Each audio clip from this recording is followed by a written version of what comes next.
Hello, everyone. Welcome back to the Dan Nestle Show. I'm your host, Dan Nestle.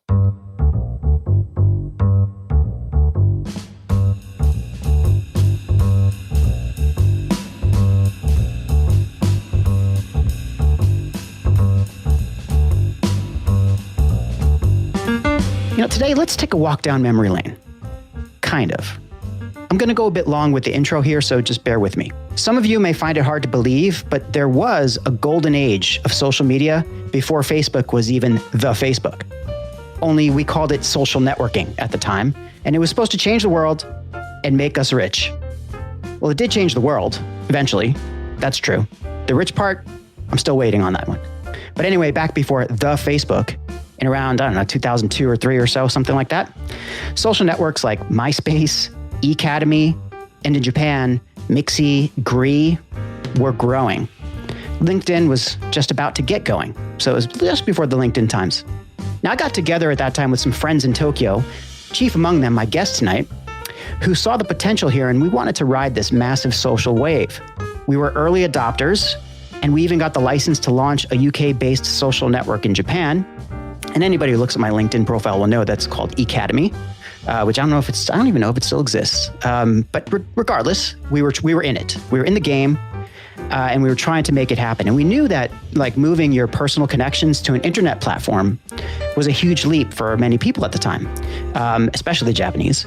So we started organizing what today you might call hybrid events, online, offline, this kind of combination. And that's where we started an organization called Net Tokyo. Net Tokyo, featuring massive networking parties, but driven by participation in online networks. Let's just call them communities, was born at that time. After a year or two, though, it kind of fizzled out, at least for me, or it morphed into something else. Can't quite remember. It's just that I stopped being involved. Maybe it was because those social networks weren't financially sound, or the tech wasn't there yet, or we were too early on the hype curve, or maybe LinkedIn had just been born, better things ahead. Whatever the reason, I left Net Tokyo behind. But the one thing we got right, even back then, is that there's power in connections. And when those connections are real and they're quality connections, well, then you might just have a community on your hands. Which brings me to my guest today. There's almost nobody else I know who innately understands what it means to build a community.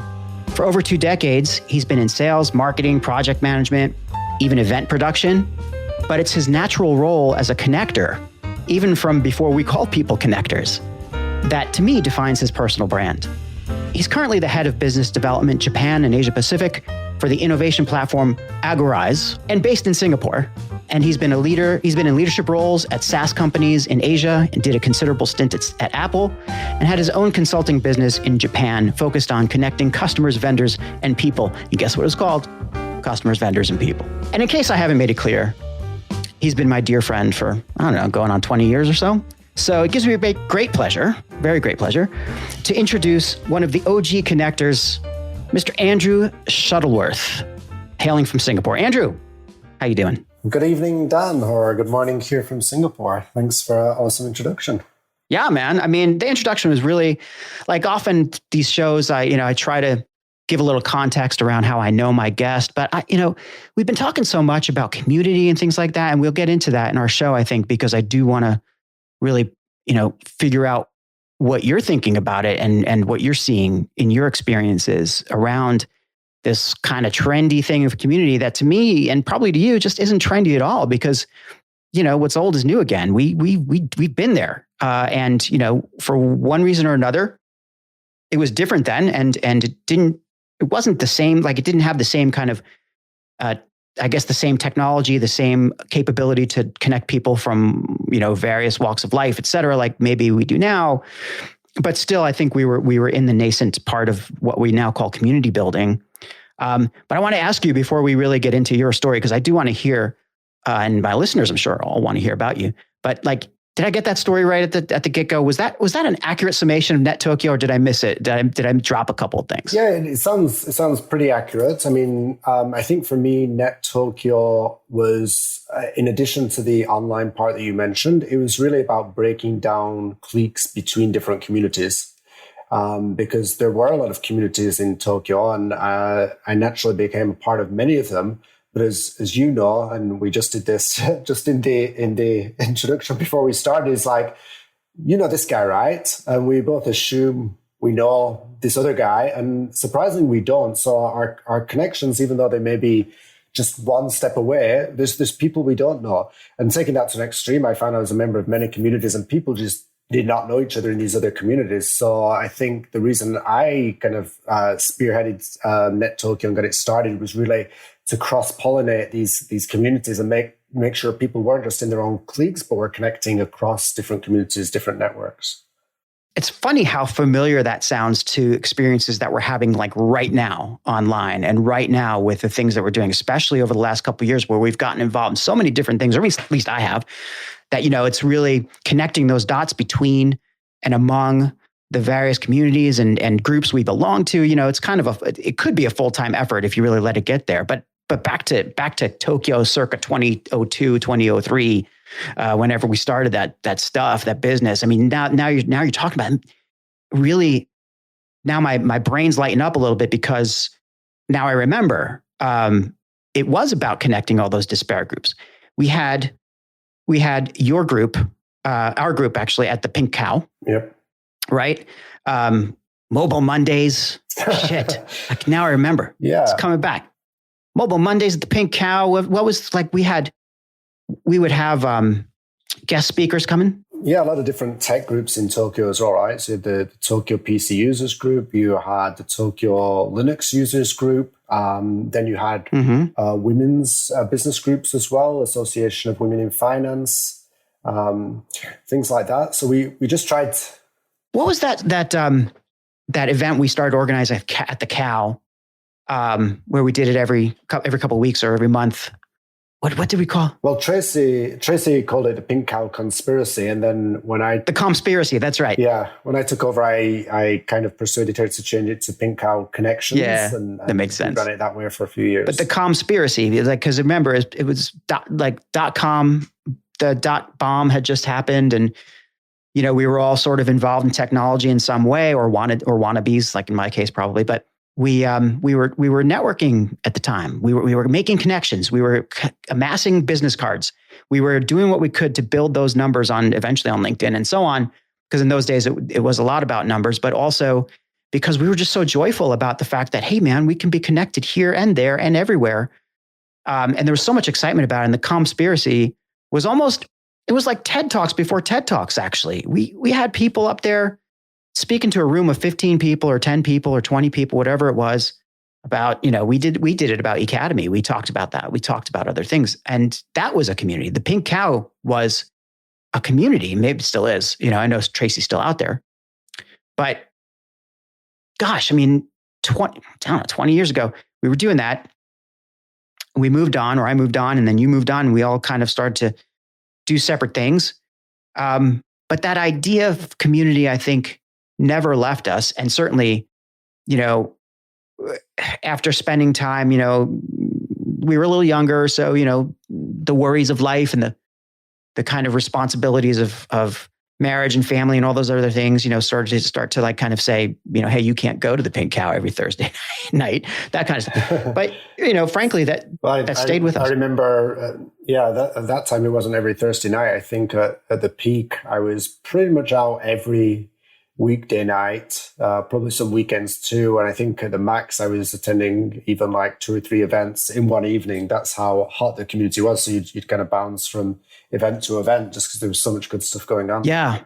But like you say, as you get a family, well, I've no kids, luckily, so I can still do it to some extent, but there's no end to the amount of time you can invest in your network and community. Yeah. And we learned that early on. I was just, before we hit the record button, I was sharing with Andrew that the bare minimum of research that I generally do on my guests, I didn't have to do much research on Andrew, of course, because I've known him for 20 years. And even though he's in Singapore, I'm here in the States, we've stayed in touch to various degrees of frequency and volume, but we have stayed in touch. And then just this past summer, we reconnected in person, happened to be in Tokyo at the same time. Holy moly, was that a great night. We had so much fun, reconnected with Andrew. Also crossed paths with our other friend, Gary Bermerman. Shout out to Gary, GB, who's another Net Tokyo denizen. And, we just sort of start to rethink or think again about, geez, we were really forerunners back in those days. I mean, we really were. I mean, we're reaping benefits in some way. We're not reaping the financial benefits that we had hoped at the time, I guess. But I know that my life changed for the better because of all that. Absolutely. Yeah. Well, I think you were the one who got me onto Academy originally. Yeah, sorry. You and there was another guy involved as well, right? Evan, yeah. Yeah, Evan and one more guy. In Academy? John Jorgensen. Now, yeah. Yeah, exactly. Yeah. There you go. This is how old my memory is getting now. But I remember very much that first official meeting we have. I can picture it like a picture, a vivid picture in my mind of that room and the network and the conversations that went on. It was definitely it was kind of a momentous time. We were so far out of our time. And, it's funny. I had a conversation. I also, talk with another Andrew Silberman quite often. And, he and I do a couple of podcasts together here and there. And he was running a training company in Tokyo at the time, and he still does, AMT Group. And, I was running my own company. I had in writing. I was an entrepreneur of sorts. I had enough time to look at these things, do these things. And I discovered the miracle of social media or social networking. Like I said, whoever the genius is that changed it from social networking to social media, I wish it was us. But regardless, we were out there, and I remember, Andrew at the time, I'd only known him for about a year, and he said, come and talk to me about that. Come and talk to me about this SNS. Why do I need it? What's going on with this? So I went in and I walked him through Academy. He was like, I don't get it. I just don't get it. Why would I want to put my contact information out there? Why do I want to connect with people who I don't know, et cetera, et cetera, et cetera. And it was just like, I wish if I was a better salesman, maybe, but it wasn't the right time. And that was probably, the going attitude among business owners, right? It wasn't enough for us kind of, dabblers and early adopters to want to go out and network and to want to go out and party, have these intentful parties, right? That wasn't enough. I mean, it has to get monetized and grow somewhere. And that's a lesson we learned as we all, I think, went our separate ways. But my gosh, it's been a great journey since then. And so let's put a pin in that for a second. We started, we were among the earliest community people. We have the LinkedIn networks or the LinkedIn lists to prove it, right? You and I share 250 common connections, which is uncommon to share that many with one person, but that's not even the most in either of our networks. I know that I have some more in common with like Gary Bermerman. You have a couple more with like a couple hundred more in common with him, and so on. But apart from that, the legacy of those days, it still lives in our current digital platforms, but in the way that I think we have approached our connections in our business ever since, which kind of brings me to the ever since part. So what have you been doing, Andrew? Let's bring everybody up to speed here. This show, after all, is Andrew Shuttleworth's platform from here on in, even though I've monopolized a bit. Why don't you kind of give us a little bit of a overview of how a lad from the north of England ended up in Japan for a long time and now in Singapore and being, as our friend Kyle Hegarty would call it, an accidental business nomad. Yeah, wow, that's very open. How long have we got again? I guess the first thing to mention is kind of important. Like my parents are complete introverts, right? They don't go out and network and socialize at all. So I'm not really sure how I got into it. And I'd kind of consider myself a little bit of an introvert as well. This whole fact of going out and networking, meeting with communities, and I know this is important for people who don't do this and who don't like doing it, it's not always necessarily like easy. So I just wanted to kind of set that context. It's not like I do this on purpose or I'm consciously doing it. It's kind of just something that comes a little bit naturally, I guess, and I do it instinctively. So as you mentioned, I started my own company called CVP. I guess for me, that was an exploratory period to kind of, just like you say, at the time we were young, kind of test some of these ideas, see what worked, see what doesn't work. And I did have the idea. I mean, I wanted to try and make money from connecting different businesses. And I actually didn't want to do it on the internet. At that time, I felt there was a place for person-to-person connections, people-to-people connections. And as you said, I'm also not a tech guy at heart. I'm a kind of tech wannabe. And so I decided to build up this network offline and build a business connections network. What I realized quickly is that wasn't going to be scalable, obviously. Yeah. And that it also required a certain set of person that just wasn't out there and wasn't available to really scale it on a kind of even a national or a global scale. So I ended up doing my own consulting business. It was a great time. I think at any one time I had something like 30 projects on the go, dabbling in everything. That's the period I set up Net Tokyo, which is probably the biggest community I've founded. I set up Net Tokyo because there was no open network in Tokyo for connecting at that time the kind of what we call the internet, the startup community. There are a few cliques here and there, and I think we can talk a lot about Japan probably, but one of the things about Japan is people do network. They do highly value personal connections, but the networks can be hard to get in unless you're in there already. Yeah, that's a good point. And I do want to touch on that a little bit because the Japanese, culture in many ways is all about this. There's hone tatame, there's the inside, there's the outside, there's the in group and the out group, in a structured way, right? Some people say it's to an extreme, and I was about to say that, but I catch myself because that's not quite true. It's really just embedded in the way that social interactions happen. Is you have an in group and you have an out group, and therefore they don't tend to get that large unless you're in a company. A company becomes its own big in group, right? But generally speaking, these social groups are smaller, and it's no wonder that we had so many that were out there, and we had a fun time trying to connect them together. So sorry to interrupt. I just thought that was an interesting point. No, that's definitely a good point, and I'm sure we could talk about that a lot more as well. So anyway, I set up Net Tokyo. That kind of grew. Set up with a guy called Michael Shita and Lauren from Fujimamas, who are great supporters, Lauren Shannon. Mm-hmm.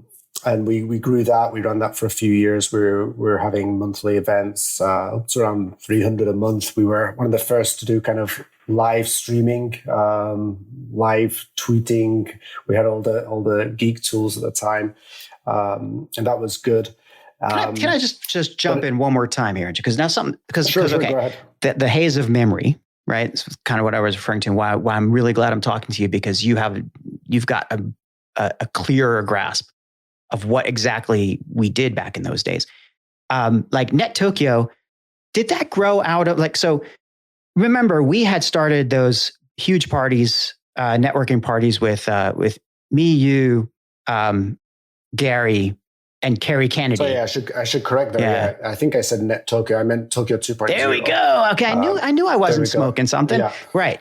So Net Tokyo morphed into that in some ways, right? You subsumed it in many ways. No, actually, they were completely. Oh, right, because somebody else ran with Net Tokyo after we had dumped it off. Correct?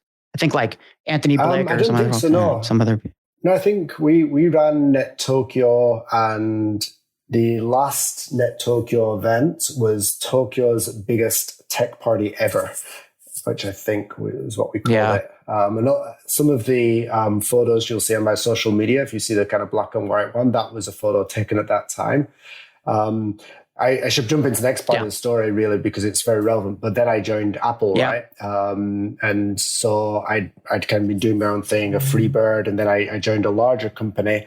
And really from that point, my priorities changed on what I was able to do working for a larger brand change. And that was why I kind of had to step back from Tokyo 2.0 for that and other reasons, and also Net Tokyo as well.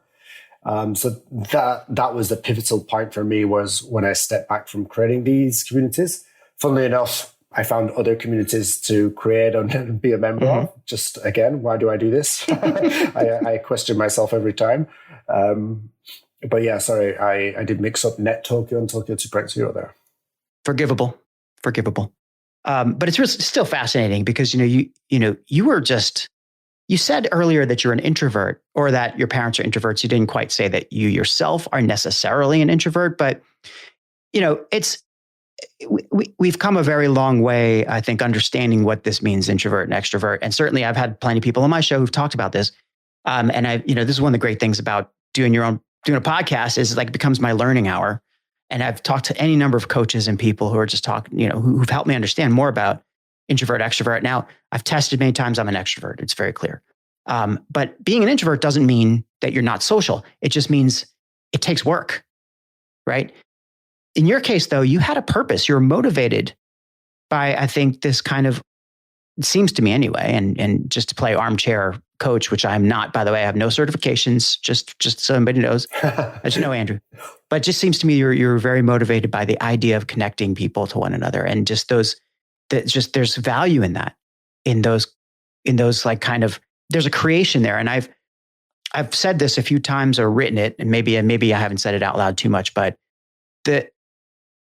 when you put one person with another, or you introduce one person to another, one business to another, you're creating something new. It's not just a, hey, let's exchange business cards or join my LinkedIn. It's creating value. It's everything that comes thereafter. Yeah, there's value, but and the relationship itself, if it goes anywhere, will really yield a whole lot more than just two people who their separate worlds suddenly stay separate. They combine.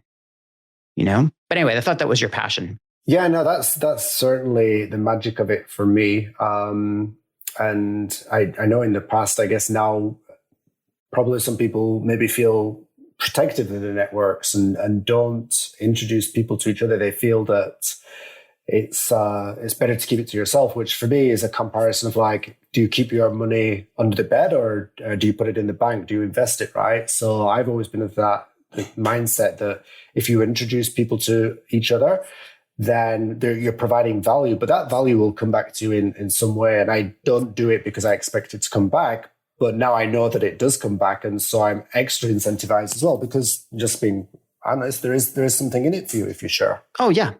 At the very least, time yields interesting results around that. Like our groups of people around Net Tokyo 2.0, like that time, as you can hear, as anybody can hear, I'm having, it's been a long time. There are certain memories that are blended together. It's just the nature of things. But the core group of people who I was involved with at that time is still a community to me. It's a community that I'm not. So let me just call up a couple more names before we forget. But Lars, Lars was instrumental. Mobile Mondays, Lars. Mobile Monday. Yeah. Yep, and also a big player in Net Tokyo.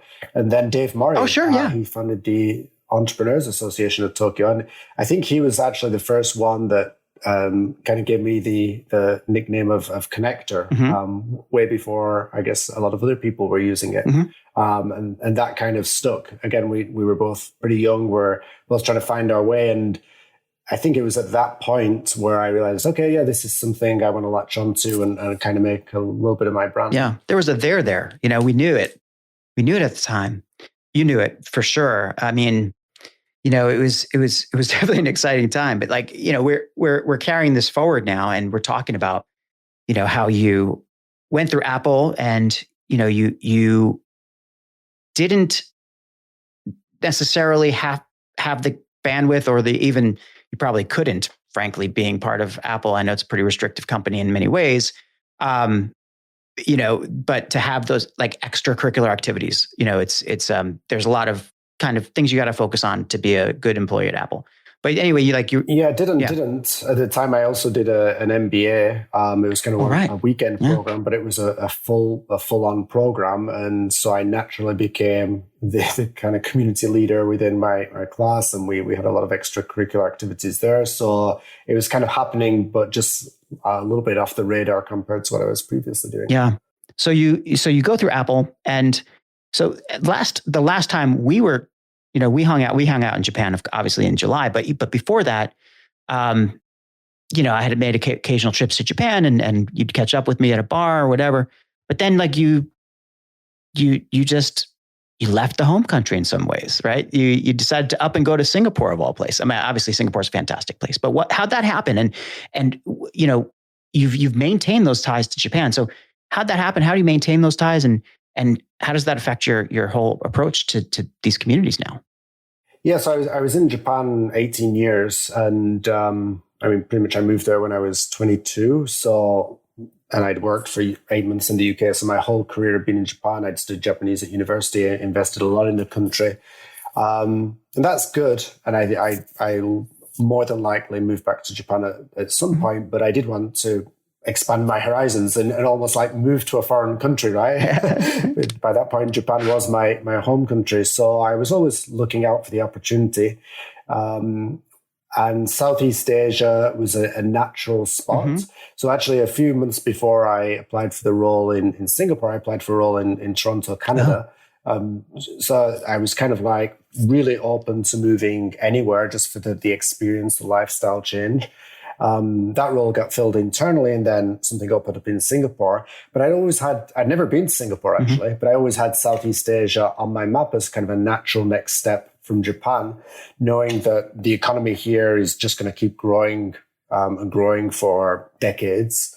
There's a lot of similarities to Japan, but there's also a lot to learn and a lot to experience. I mean, one of the reasons I went to Japan was just to have this information shoved in your face every day while you're walking around reading kanji, and it's the level of challenge in your life is kind of doubled just by being there, especially when you're new and young. And so I wanted to experience that daily challenge of life again by going to a completely new place. So it happened in a period of like literally a few months between finding out about the opportunity, making the decision, going through 10 different interviews, leasing out our house, selling our car, my wife giving up her job, and literally moving over here. So it was very, very fast, but we were both committed to it, and we definitely feel it was the right decision. And you moved with Apple at the time, right?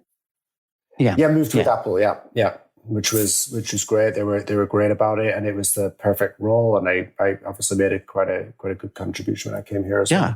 Well, I mean, what was your role within Apple, and like how did it feed your insatiable need to create communities and connect people? So I had two roles. The first, I was setting up the business teams within Apple Retail. And so I ended up doing a similar thing there. We ended up doing a lot of events within the Apple store. I mean, now the events at Apple are quite well known, but I think in Japan, we were doing some of the first business events there. Took quite a push to get them through marketing, to be honest. But we were doing like morning breakfast there. We were doing kind of speaker events, training sessions within the store. So that was good. Then I moved to run the executive briefing program, which is where we help connect our different teams, the different teams within Apple with executives. And so I kind of had to be a natural networker within the company to know who's who. Mm-hmm. So that when we brought someone in as a visitor, we knew who were the good speakers, who they should be speaking to. So I was kind of doing an internal networking role there, which again worked well for me. Yeah. You weren't bringing anybody externally to come in and talk to the execs at Apple or anything? That was just people within the company? Yeah, we did do to some extent some of the partners in the network, especially on the business side. Interesting. Yeah, I mean, so you just kept parlaying that part of you, like this whole, I guess, drive that came through during, our Net Tokyo times and our Pink Cow times, just seems to just have stayed with you. You can't lose it. You said earlier that you're not doing it as much now, or you're sort of being careful not to be on the bleeding edge. This something happened before we hit the record button, but staying sort of, I guess in a little bit of more of a comfort zone. But it seems to me, and every time I look at your feed or every time I see something pop up from you, it's, you're at events, you're out there, you're still doing what you do. How has it changed for you? Yeah, I mean, I guess what I realized, and I have this unfilled desire to be a specialist in some area. I've always wanted to be like a deep specialist in some area of knowledge, mm-hmm. or something. And for whatever reason, I keep skipping to new areas of interest and never become a specialist. So to kind of make up for that lack of ability to be a specialist, I try and be a specialist at connecting other people. And kind of build this community, which becomes, I guess, my second-hand brain, so to speak. And so I'm doing that now in the innovation space, right? So I joined Agorize around 18 months ago. While I understand innovation, I'm not an innovation specialist, right? But as my customers expect me to be an innovation and specialist and be able to advise them. So how do I do that? One is I learn from other people, but two is I build up a network that I can draw on for my own knowledge, but also for connecting other people, right? So if someone comes to me and says, do you know about this? I usually will say, I can give you a little bit of advice, but you're much better off speaking to this person. So I'm building up a community now called Innovators United for corporate innovation professionals, primarily in Singapore, but kind of extending it to beyond in the rest of Asia. And that's going quite well. And people are once again finding value in the community. And then you see how that network effect starts going, right? They start bringing in other people and people start talking about it. So we'll see how far that goes. And this is through Agorize. Yes, through Agorize, but I don't want to make it too commercial. And I think that's a really important topic we want to discuss is how you do community, but you don't over-commercialize it. And I think one of your prep questions was what keeps me up at night. And I think what we've seen now with LinkedIn is, and almost with like creating communities, creating bonds, people have manufactured it now. So I'm sure we all get emails saying, hey, whatever your name is, you want to go out for a coffee, or I love your feed and everything. Yeah. And you know that these are all automated scripts that people have programmed because they've realized that creating this bond, creating the connection is the way to connect with people, but now they're trying to manufacture it. So it's surprising, and LinkedIn has done a surprisingly good job, I think, of maintaining the platform, maintaining the network in spite of this. Very impressed that they've managed to keep that balance. But I think what could also happen with communities if we're not careful is now people will abuse it and they'll manufacture communities, and then it will become the next big fad that gets abused and kind of passes on to something else. So you're touching on, there's a lot there that you're touching on that I definitely want to dig into. And so bear with me here for a second. Something you said about, when I asked if your community was backed by, was part of Agorize, and you said, no, you don't want to make it a commercial thing. Now,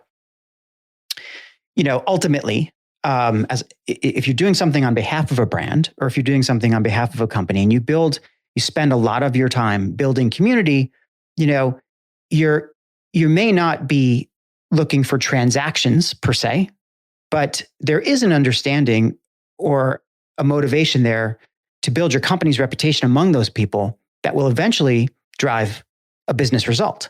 So it's not completely altruistic, and it's certainly not, just something like, hey, I just want to connect people and see what happens. There's a direction that you ultimately want to go, and especially, like I said, if you represent the brand, but it's a very tough, I think, pill to swallow for a lot of marketers out there, and certainly a lot of people who are involved on platforms like LinkedIn, for example, and are under pressure to make sales happen or to make something happen, because they want to jump immediately to, okay, how can I get this person into my funnel? Whereas the community is sort of inimical to that. Like, the community isn't about, getting somebody in a sales process, right? The community is about, commonality, belonging, trust, interests.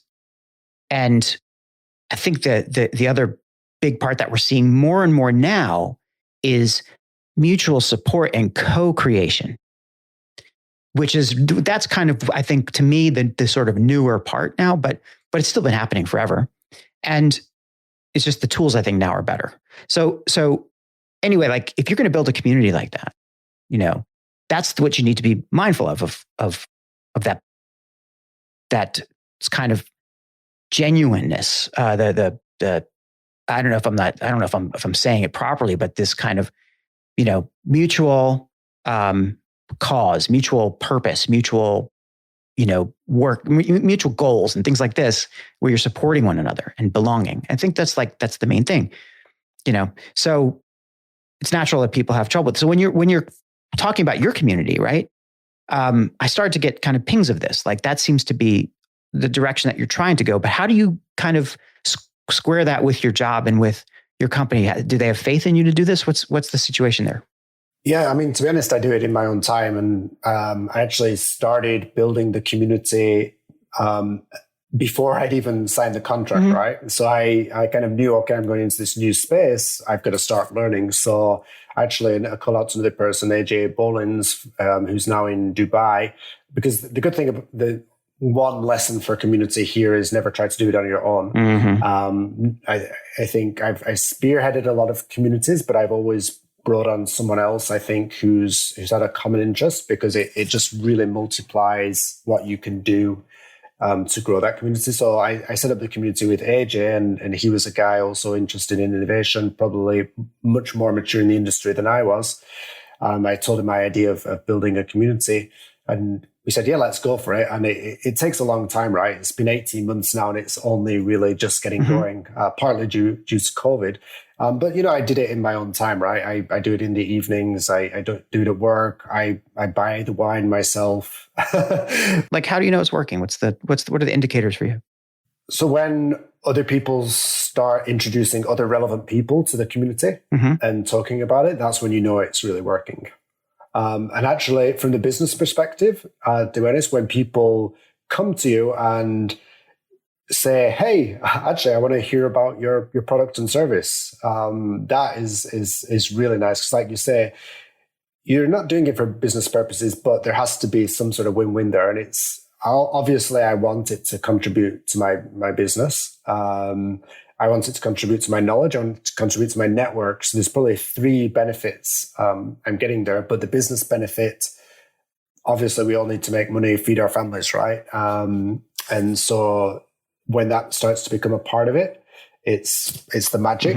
But you just have to be careful then not to kind of take it too far, because it would be easy to destroy the community much more quickly than it took the time to make it. Which sort of explains a lot about what you see on LinkedIn. See, to confuse LinkedIn with community, I think is something that it's a mistake that a lot of people make. Like, there are communities that operate within LinkedIn, but LinkedIn isn't necessarily meeting the need of the community as a platform, because there's too much, it's too permeable. And I think, and there's too much capability within that to corrupt the community, as you said, right? Like, remember, LinkedIn's tried many times with groups and so on, and there are still some good ones. Like, there's still some group, like, I'll see a group and I'll be connected with a lot of people in that group, but honestly, it's not like there's a lot of activities that they're having, or there's, every time you connect yourself to another group within LinkedIn, it's only minutes before the inbox starts to fill up with, a whole new level of people who suddenly have access to you because they're in the same group. Because that's the thing about LinkedIn. It depends on how you're set up, but generally speaking, anybody could connect with you or message you if you said it that way.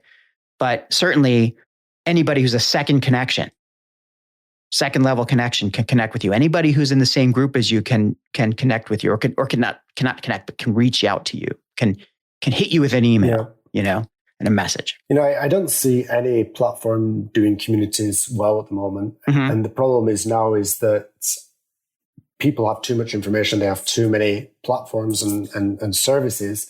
So when someone tries to start something new, it's really, really hard to get up to a critical mass and make it successful that other people are going to join. In Asia at the moment, the best community, so to speak, for us is WhatsApp. Because everyone's on WhatsApp here, and it's pretty easy to create a WhatsApp group.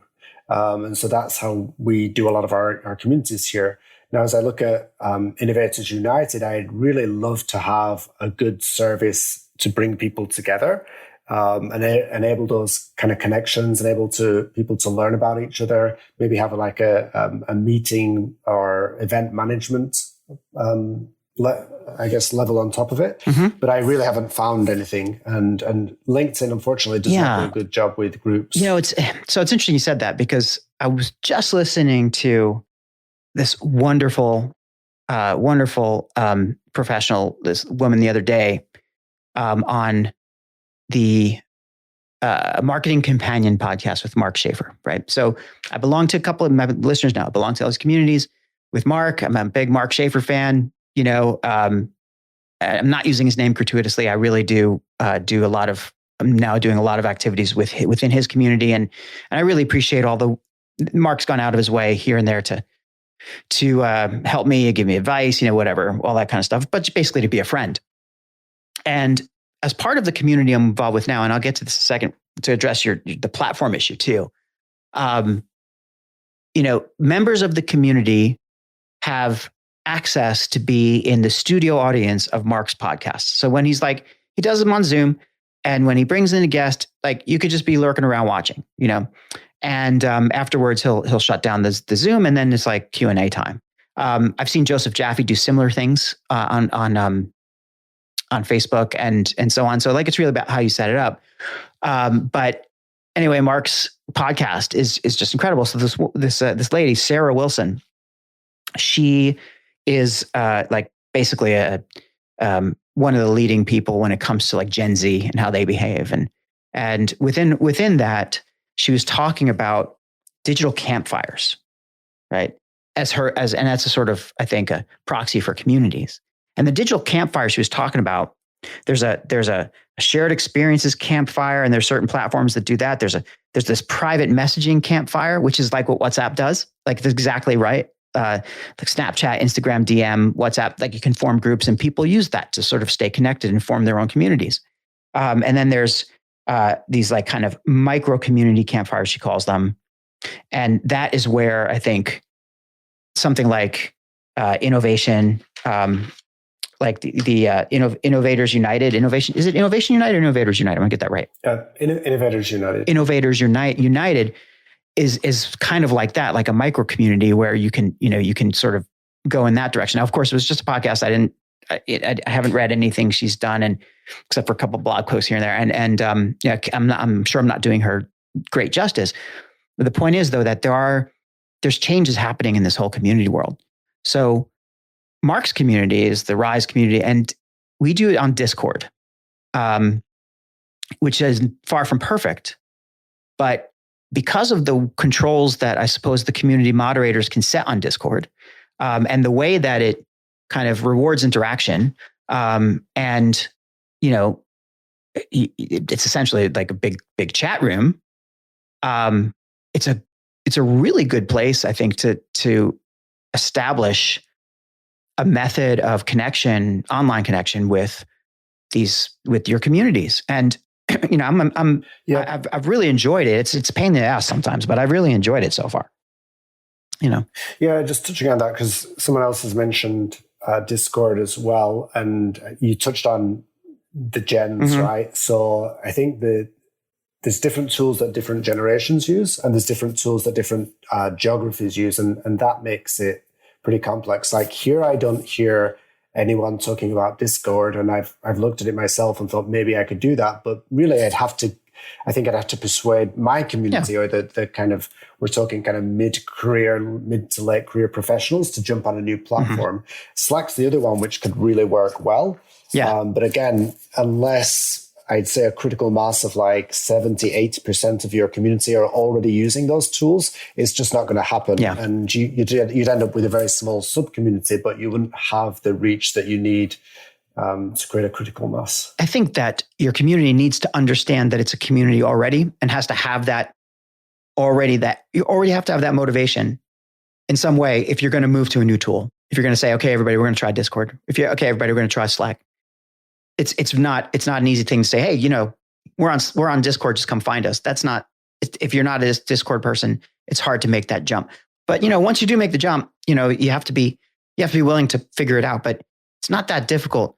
It's just a matter of finding the right mix. And you're right. There's really nothing, I think, that is perfect. But going back to something else you said earlier about, pardon me, you said something that really rings true with the communities that are important to me anyway. And this connection between community and learning, right? That it's not for a commercial purpose, right? We were talking about this. It's not for commercial purpose. The learning is such a critical part of the community. And that's where I think having the right people in the community is important, of course. But there's a sort of that mutual support, that mutual seeking of a mutual purpose, shared goals, helps you kind of keep your eye on the prize for what the learning objectives are for these groups. And when you have a proper community going, I think that's when the community members elevate themselves and start to say, I know this, and I'm going to help you learn it. And, I have something to say about that. And I'd be happy to share that knowledge and information with you because we're part of the same group. That's what we do. So, the Mark Schaefer community, Rise, is primarily a learning community. Like we're there to learn and experiment. That's the goal. It's not to buy a book or establish a new cult of personality around somebody. It's not called Mark Schaefer's Rise Network. It's just called Rise. I just keep calling it Mark Schaefer's because that's the stage we're in. And it's easy to get people to understand what we're talking about. But there's a couple hundred members of Rise. It's only a few months old. There's a couple hundred members already. And I have had just the best experiences kind of experimenting, learning, and finding out, getting access to new information that I would not have known that then I bring into the rest of my life and I'm able to apply to my job or apply to another community that I belong to. So it's a very it's almost like what we wanted social media to be back in the day, right? Yeah. There's another network I'm a member of here called EGN. Mm-hmm. I think Executives Global Network is what it stands for, but it started in Northern Europe, and they've really done a good job of growing it here in Singapore. But the concept is bringing together peer groups of people of around 30 to 35 people. You build up trusted networks within that, your own peer group. And it's a safe environment where you can really share what's going on in your business. And then the wider network has grown, I think, to 500 plus people now. But you have access to the wider network where you can learn, and there's special interest groups. But then the peer group is the core learning, and the core forum that you have there. So this model does work. Well. I like that you said that it's a small peer group, because this is the other thing about communities now that I've seen, and maybe you've seen the same thing, is size is like smaller seems to be better. So, I'm not saying that you shouldn't look at a community with a couple hundred people. I mean, but a couple hundred people is small. Think about LinkedIn. There's 750 million people on LinkedIn. That's not a community, right? That's a couple of countries put together, right? There have to be civilizations within LinkedIn that are up to their own, that are out for their own interests. There's your salesman civilization. There's your marketer civilization. There's the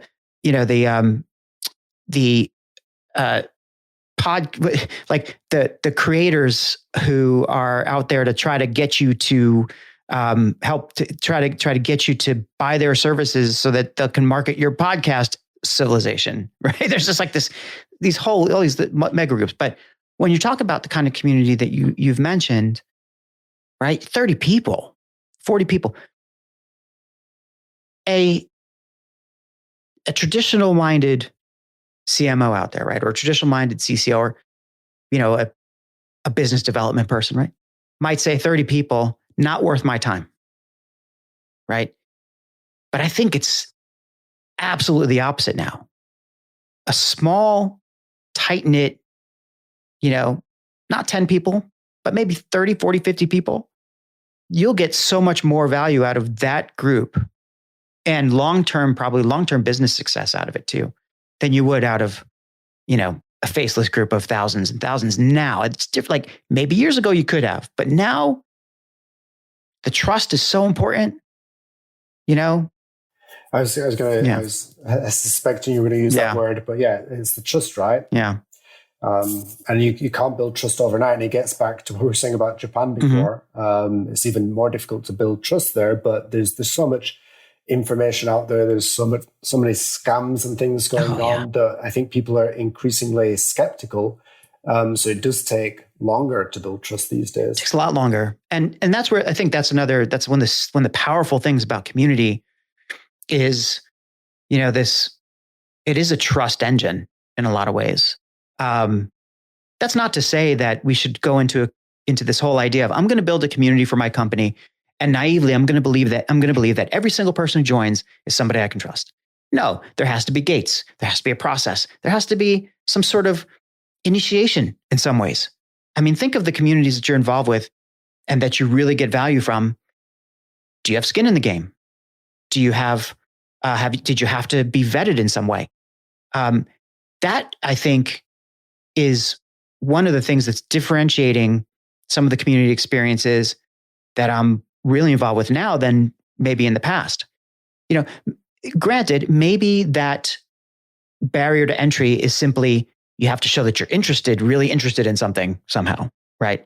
But that wouldn't be necessarily the norm. I mean, normally you have to show that you're really, really going to contribute. Do you have any kinds of rules or barriers to entry or anything in your communities that are backing me up here, or am I just sort of off the reservation? No, you have to, and like for the Innovators United community, I make sure it's people who are in an innovation role, innovation professionals, or there's a few kind of vendors, consultants in there, but they really are someone who can bring value to that community. And if you open it up too far, then the value dilutes itself, and the community will not be valuable anymore. So definitely providing those gates is interesting. And looking back to the platform aspect again, I really wish there was a platform that would enable this. Yeah. Because there's very few people who can or who are prepared to invest the time to build a community and do this type of role. And I believe that at some point a platform will come out there, someone will solve it. I keep looking back to Ning. Do you remember Ning? Yes, I do. The German network. Yeah. No, that weren't was they German?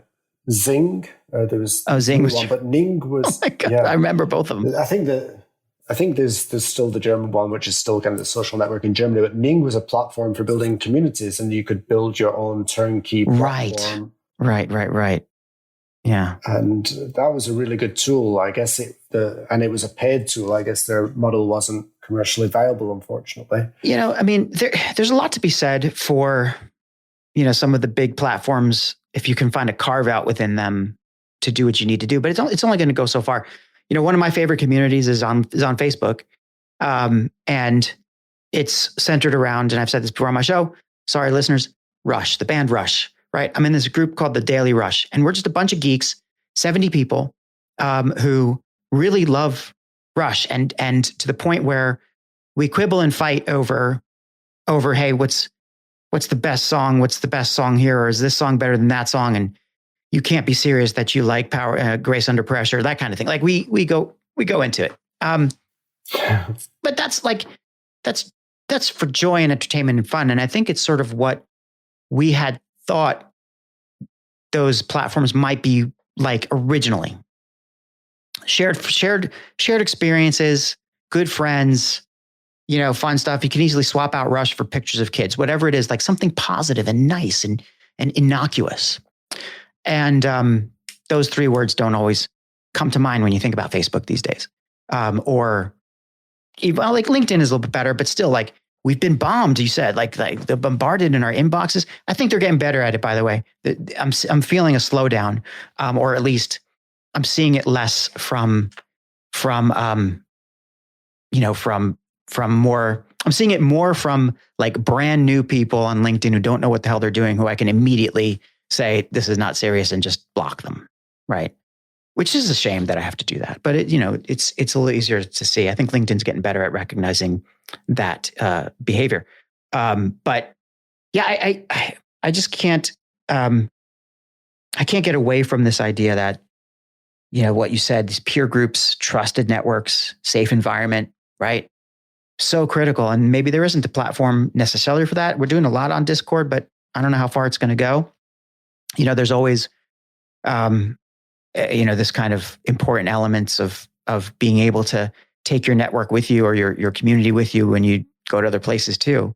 which sort of makes me think about, you know, and you're probably a really good example of this, is the last couple of years, obviously things have accelerated in many ways. Trust networks have been built. And in some cases, our tolerance has shortened for a lot of this nonsense out there. But the idea that we need to belong to something, I think, has really been exacerbated. I think there's going to be a kind of blowback or a rebound in the next, who knows how many years, about like all the people who said, oh no, I'm really great. Now I'm on my own and I can work from home and I don't need people around me. At some point, the piper's going to come to call. I don't know if that's the right metaphor, but they're going to be like, shoot, I need to be with people again. And online communities are one way they're going to do that. But also what I was going to ask you is about this whole hybrid situation, about being in person, right? We're hopefully out of the woods, maybe, I don't know, maybe we'll never be out of the woods, but that in-person element, I think, is really the icing on the cake. And sometimes it's the cake for the community. So is Innovators United, does that have a hybrid element to it? Are you bringing people together in real life, IRL? Is that part of it? Yeah, almost exclusively now. So ironically, we have a LinkedIn group, but nothing really happens there. So the whole community is about monthly gatherings. During COVID, we started on Clubhouse, which was a thing for a while. We tried Zoom, but people were zoomed out by that point. But it was really as restrictions started to open up, it was bringing people back together. And we started literally with 5-person gatherings. And then as the rules opened up, 8-person gatherings. I think we went back to 2 at one point in Singapore, which made it a little bit difficult. But now we're open up, right? Yeah. So people can get together again. I think every marketing department in the whole of the world has planned events for October. So it's going to be a busy month here. People are now going to have too many events. But yeah, the getting together is important. And if we just look at a little bit, I'm sure everyone has a take on this from their own workplace. I consider myself digital native because I started using the internet at university. And when I went to the workplace, I kind of went backwards for a little bit, where you had to actually apply and limited people had access to the internet within the office. But for me, it was like natural to be using the internet. And so when COVID hit, and even before COVID, I was working a lot virtually.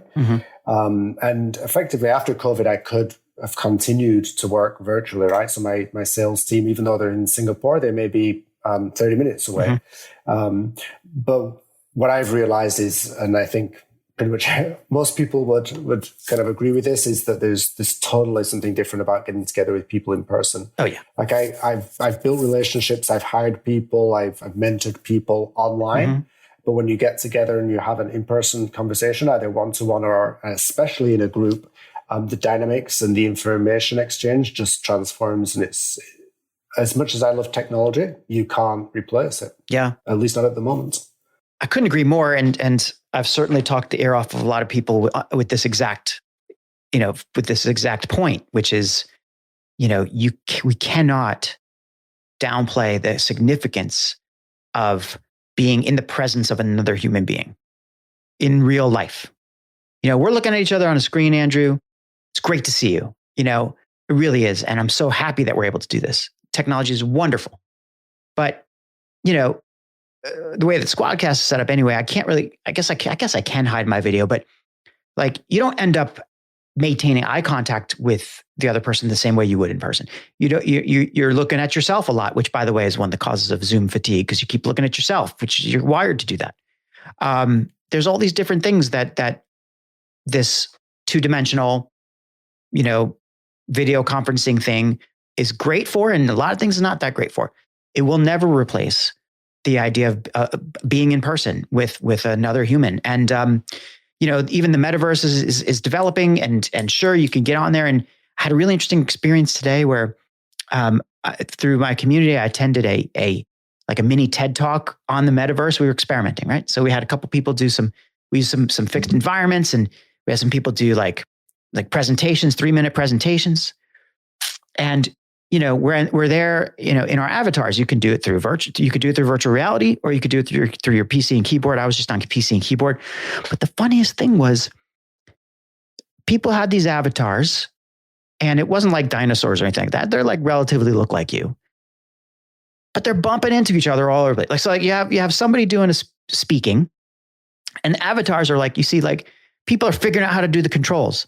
So they're like running up onto the stage and like climbing up on the walls and bumping into each other. And it's like looking, in some ways it was a lot of fun, but in other ways it was so distracting from the person speaking. But then after a little while of doing this, the weirdest thing happened.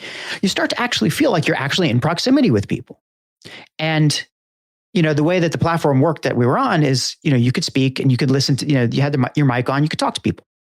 And, when you're talking to people, you feel like you want to get closer to them. Even though like I could be across the room, I could talk, I could say, "Hey, Andrew," and you would know I'm talking to you. But it would be weird because our avatars are there. So I want to kind of sidle up to you, right? Get close within a reasonable distance and say, "Hey, Andrew." And it feels almost a little bit more like we're together, which was the most bizarre thing, because like the avatars aren't like, ready yet. It's not like you're like looking at, you're looking at what is clearly a facsimile of somebody, but it was weird. You wanted to get that proximity. So I think, I'm not suggesting that the metaverse is replacing that, but it's certainly another step where it'll help us, I think, to kind of keep a little bit more of a connection going. And yet it will never be a replacement for you and me being in a same room together, having a cup of coffee, drinking a beer, whatever it is. You're not drinking beer on the metaverse. I can tell you that much, Yeah. I'm sure the technology will get there. And like, long time. Who knows, 20, 30 years from now, it will look totally different. I mean, if Apple releases a headset, I think that's going to be big, a game changer. Yeah. And we probably will be surprised, even ourselves, 20, 30 years now, how much it has replaced. But it won't be 100%, but it will enable new things, right? Because one thing you can't change is geographical distance, at least not until we get to Star Trek. Yeah. But we wouldn't be able to chat like this, given the distance between us. Man. And so so we have a fair amount of time until then. That's for sure. So until then, right? I guess we can just continue to build and build communities and participate in communities. And I think that by being community oriented, you've got already kind of an advantage over a lot of other salespeople, marketers, whatever you want to call yourself at any given time, hey, look, we ain't old, but we ain't getting any younger. So, to prepare ourselves for the future as we live longer and longer and longer, understanding community and the effects that has on, people's behavior and on people's not only buying behavior, but just the idea of just making relationships and connections. Like understanding that, I think, is going to be a massive advantage for you. And before we go, because I just looked and like, geez, we've been talking for over an hour.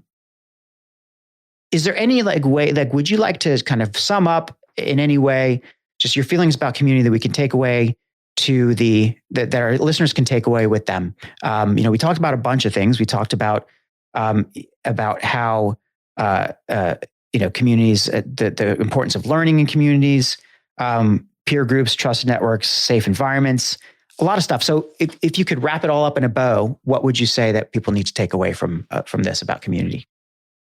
I'd like to touch on what you should do as a marketer. And my degree was half in marketing, but I've never worked in marketing. I don't really understand to a deep extent how marketing budgets work, but I'm sure marketers are looking at this saying, okay, how do I work with community? Sure. My advice would be assign a little bit of your budget to communities. Communities don't take a lot to fund. But they do require money, right? You require money for a venue, you require money for some refreshments. And I think businesses can play a good part in enabling communities, but you aren't going to get your ROI next month, or you're not going to get your ROI this quarter. So it's up to the marketers to kind of learn how to justify this investment in communities. But if the investment is quite small, just go for it and support communities. And speaking just from experience, I'm sure you and the company, your employees will get something from it. That is a great piece of advice. And it's always hard to get money from a corporation, blood from a stone. But I think far-sighted corporations will understand this. Far-sighted entrepreneurs will understand this. There's a whole school of innovation strategy, right? There's many schools of innovation strategy, and almost all of them kind of agree that you need to set aside some resources for innovation specifically. You need to set aside a little bit. What that little bit is varies, but if you don't commit to directed innovation, and I think community counts as that from a marketing standpoint. How can a marketer or a communicator or whatever, people who need to build relationships, whose responsibility it is and accountability it is to establish trust in the world, how can you ignore community? I don't think you can. So we need to figure out innovative ways to build community and still do the PR we need to do and still do the advertising we need to do and still do those other things. So I agree, I hope that anybody who listens to this is going to agree that got to devote a little bit of funding, a little bit of resources, and make this stuff happen. So on that note, Andrew, I wish you were, I wish I was in Singapore. Sometimes I could join your community in person, but I'm sure that we're already members of some communities together, and I'm sure that's going to continue on and on into the future. It is such a pleasure to see you, and I mean it when I said that. You've been my dear friend for 20 years. We go back. If I ever want to think about what connection means, I never have to go much further than, looking you up on LinkedIn and seeing what you're up to, or even Facebook, wherever we're at. And I just want to thank you for coming along, and you're welcome back anytime at all. So everybody out there, please do connect with Andrew. He's on LinkedIn, just Andrew Shuttleworth. You'll see his name will be spelled properly in the episode title. So just, go find him on LinkedIn. He's on Twitter at @Shuttleworth. Do you still do the Twitters, Andrew? A little bit? I primarily do LinkedIn, but yeah, Twitter, Facebook, and Insta are my second go-tos. Yeah, all Shuttleworth, I'm assuming. All pretty much Andrew Shuttleworth or Andrew Shuttleworth, Shuttleworth. AndrewShuttleworth.com, personal website there. You can go to agorize.com to find out about Andrew's business that he's involved with. Is there a way for people to find out more about Innovators United? Yeah, just ping me directly. Okay. Community currently in progress, development in progress, which is awesome. Awesome to know. Andrew, any last words?